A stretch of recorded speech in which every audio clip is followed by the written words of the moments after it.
Shri Venkateswara gold తాకట్టులో ఉన్న మీ బంగారాన్ని విడిపించి కొనబడును.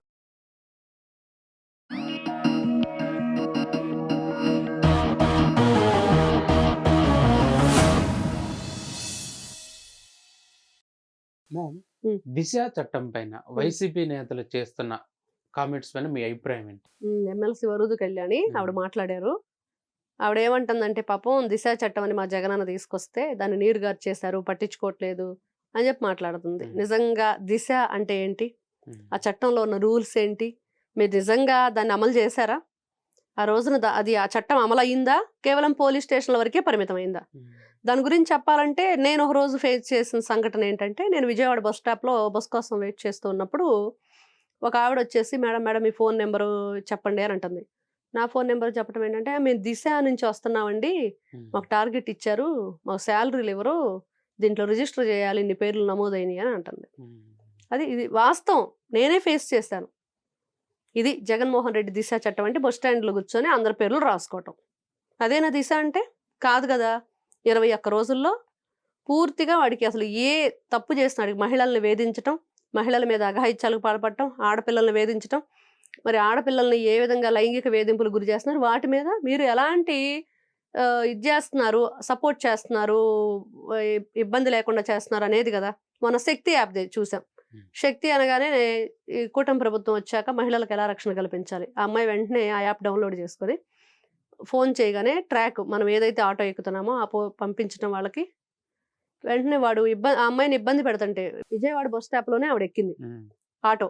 సగం దూరం వెళ్ళాక వాడు అసభ్యంగా ప్రవర్తించడం స్టార్ట్ చేశాడు. పోలీసులు రావటం, వెంటనే ఆ అమ్మాయిని రక్షణ కల్పించడం, వాళ్ళ వెహికల్లోనే తీసుకెళ్ళి ఇంటి దగ్గర దింపడం జరిగింది. మరి దీన్ని కదా అంటారు. ఇప్పుడు మీరు పెట్టిన దిశకి ఎవరి దశలు మారినాయి చెప్పమనండి వాళ్ళని. మీరు ఎలా చేస్తారు అని అంటే, మీరు ఫస్ట్ నిజంగా దిశ చట్టంలో కేసులు నమోదైనవి అంటే నాకు తెలిసి ఫస్ట్ కేసు గోరంట్ల మాధవ్ అయి ఉండాలి, లేదా అంబటి రాంబాబు అయి ఉండాలి, లేదా ఎమ్మెల్సీ అనంత బాబు అయి ఉండాలి, వీళ్ళ ఎమ్మెల్యే సుధాకర్ బాబు అయినా అయి ఉండాలి. వాళ్ళే ఇవన్నీ మహిళల మీద ఎలా అఘాయిత్యాలు చేశారు అన్నీ తెలుసు, ఎలాంటి న్యూడ్ వీడియో కాల్స్ చేశారు అన్నీ తెలుసు. దిశ చట్టాన్ని వీళ్ళు దిశ చట్టం గురించి కదా అసలు అమరావతి మహిళల్ని ఏ విధంగా వేధించారు, ఎలా పోలీసులతో కొట్టించారు, మీరు మహిళల్ని గౌరవిస్తారని లేకపోతే మహిళలకు రక్షణ కల్పిస్తారని అనుకుంటారా ఎవరైనా? కాదంబరి జత్వాని ఏం చేశారు, తీసుకొచ్చి ఆడపిల్లని ఇలా చెప్పుకుంటూ వెళ్తే వైఎస్ఆర్సీపీ పార్టీ అధికారంలో ఉన్నప్పుడు జగన్మోహన్ రెడ్డి తాడేపల్లి ప్యాలెస్కి కోతవీడి దూరంలో మహిళ మీద రేప్ చేయబడితే ఏం జరిగింది? ఎవరు ఆ రోజున వాసిరెడ్డి పద్మ ఇళ్ళు అడిగితే ఏమైనా ఉపయోగపడే ఉంటే చెప్పు, లేకపోతే నాకు చెప్పకన్నాడంట జగన్. ఉపయోగపడేదేంటి? ఇప్పుడు మహిళల్ని రక్షించడానికి మేము దిశ పెట్టామని వరుది కళ్యాణ్ గారు చెప్తున్నారు కదా, వాళ్ళ ఎమ్మెల్సీ. మరి ఏమి న్యాయం చేశారు?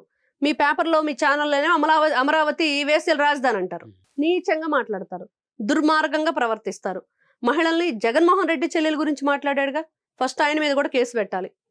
మరి ఇలాంటివి క్యారెక్టర్ అసాసినేషన్ చేస్తే జగన్ కూడా దిశ చట్టంలో అరెస్ట్ చేయాలి. మరి వీళ్ళు రేపల్లె రైల్వే స్టేషన్ కానివ్వండి, లేకపోతే తెనాలి రైల్వే స్టేషన్లో మహిళల మీద అఘాయిత్యానికి పాల్పడినప్పుడు, వాళ్ళ మీద అటెంప్ట్ రేప్ జరిగినప్పుడు ఇవన్నీ వీళ్ళు ఏం చేశారు? ఆ రోజున ఏమైపోయింది దిశ చట్టం? 7 రోజుల్లో కేసు నమోదు చేయటం, 14 రోజుల్లో పూర్తి దానికి సంబంధించిన ఇన్వెస్టిగేషన్ చేయటం, 21 రోజుల్లో ఏదో దానికి సంబంధించి పూర్తిగా అసలు ఏ శిక్ష వేశారు, మరణ శిక్షతో సహా వివరణ ఇవ్వాలంట. మరి ఎవరికి ఇచ్చారు వివరణ? అమలు చేశారా లేదా అని జగన్మోహన్ రెడ్డి గారు చెప్పాలి. ఈ రోజున అమలు చేయలేదు. మహిళా పోలీస్ స్టేషన్లకు రంగులు మార్చడం మనకు బాగా తెలుసు కదా, ఊసరవెల్లి కూడా మార్చలేదు. అంత దారుణంగా పార్టీ కార్యాలయాలకను ఏది గవర్నమెంట్ ఆఫీసులకు అలానే మార్చారు, వీళ్ళు కూడా అలానే రంగులు మారుస్తారు ఊసరవెల్లిలాగా. ఎప్పటికప్పుడే రంగులు మారుస్తూ వింత వింత రంగులన్నీ చూపించారు రాష్ట్ర ప్రజలకి. వైఎస్ఆర్సీపీ పార్టీ అంటేనే ఒక గొడ్డలి పార్టీ. ఈ రోజున సొంత చెల్లెలకి ప్రాణహాని ఉందంట.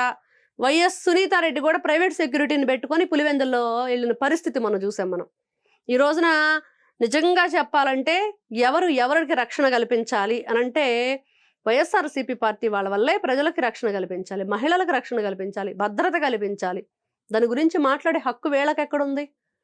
మహిళల మీద దాడులు చేసినప్పుడు, మహిళల మీద మీరు నీచంగా పోస్టులు పెట్టినప్పుడు, ఫోటోలు మార్ఫింగ్ చేసినప్పుడు, మరి సజ్జల రామకృష్ణారెడ్డి కొడుకు సుపుత్రుడు సజ్జల భార్గవరెడ్డి చేసింది అరాచకాలు చూసాం కదా సోషల్ మీడియా సాక్షిగా.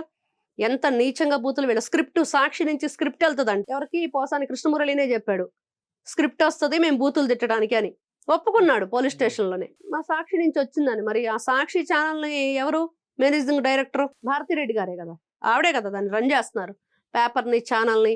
ఇట్లా చెప్పుకుంటూ వెళితే వీళ్ళది కొండవీటి చాంతాడు అంత ఉంది, చాట భారతం అంటారు కదా అంత ఉంది.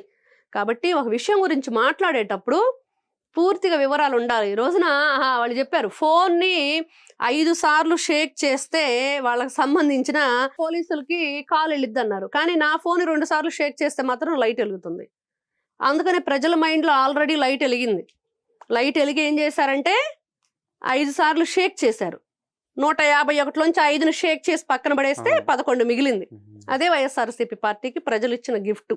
కాబట్టి ఏదైనా ఒక తప్పు జరిగింది అంటే దాని వెనక కారణాలు వెతకూడదు. ఆ కారణమైన వ్యక్తికి శిక్ష వేసినప్పుడు ప్రజలు దాన్ని అంగీకరిస్తారు. అంతే తప్పించి వైఎస్ఆర్సీపీ పార్టీ ఏం చేసింది, ఏం చెయ్యకూడదు అయ్యే చేసింది, ఇప్పుడు కూడా అయ్యే చేస్తూ ఉంది. కాబట్టి ఇది ఒకసారి తెలుసుకొని మాట్లాడితే బాగుంటుంది.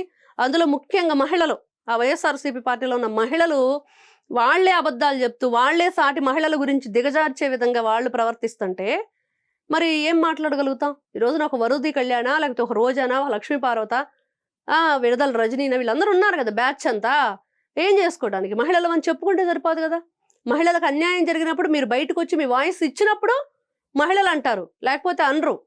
అదే ఇట్లాంటి వాళ్ళు ఇట్లా దిశ చట్టాల గురించి మాట్లాడటం చాలా అవమానకరంగా ఉంది.